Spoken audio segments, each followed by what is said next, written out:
Sir आखिरी में एक सवाल है आपसे कि जो भारत की यूथ है जो सीडीएस का एग्ज़ाम या फिर सेना में शामिल होना चाह रहे हैं, उनको आप एक संदेश क्या देना चाहेंगे सर? कि किस तरीके से वो अपने आप को आगे बढ़ाएँ? जो सेना में शामिल होना चाह रहे हैं, एयर फ़ोर्स में शामिल होना चाह रहे हैं, जो नेवी में शामिल होना चाह रहे हैं सर?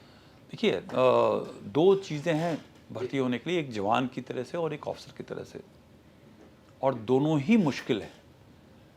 जहाँ पर 1 लाख लोग आते हैं वहाँ पे 30 या 10 5-6 हज़ार 2-3 हज़ार की वैकेंसी होती है जवानों के लिए। एनडीए का एग्ज़ाम हुआ था अभी पिछले साल, 7 लाख से ऊपर बच्चों ने एग्ज़ाम दिया था, 300 की वैकेंसी है।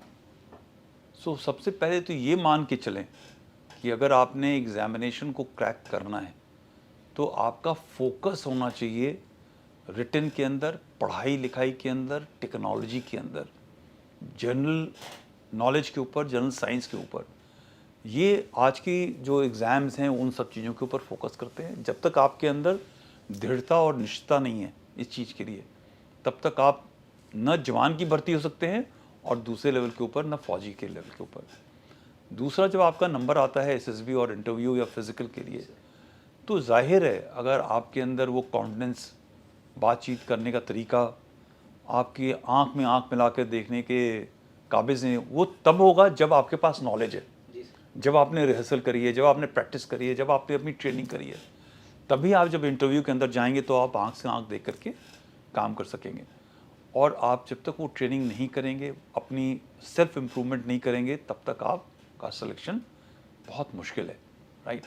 तो ये बात हो गई जिनका एडमिशन हो जाएगा।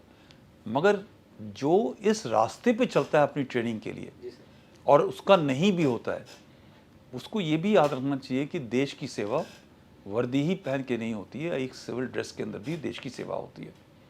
और अगर आपने ये सब चीज़ें अपनी सेल्फ इम्प्रूवमेंट करी तो आप इस देश के अंदर किसी भी नौकरी के अंदर जाएं, प्राइवेट इंडस्ट्री के अंदर जाएं, प्राइवेट काम करेंगे, अपना बिजनेस चलाएंगे, तो ये जो डिसिप्लिन की जो भावना अगर आपके अंदर होगी तो आप जहाँ भी जाएंगे आप हमेशा सक्सेसफुल होंगे और हमेशा देश के लिए काम करेंगे।